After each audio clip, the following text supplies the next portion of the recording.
Habang abala ang mundo sa maiingay na balita, may isang bagong barko ng Pilipinas na tahimik na sinusubok sa malamig na dagat ng South Korea, at ito ang susunod na magbabantay sa ating karagatan. Tahimik pero seryoso ang dating.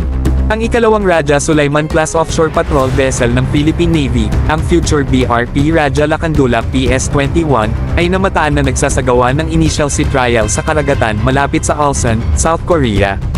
Isa itong malaking milestone dahil ang sea trials ang yugto kung saan pinapatunayan kung pasado sa performance, stability, propulsion, at basic ship systems ang isang barko bago ito tanggapin ng customer navy.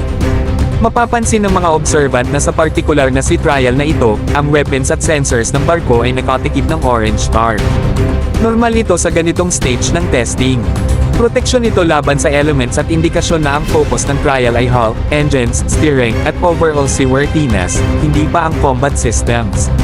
Ibig sabihin, maayos na ang takbo ng programa.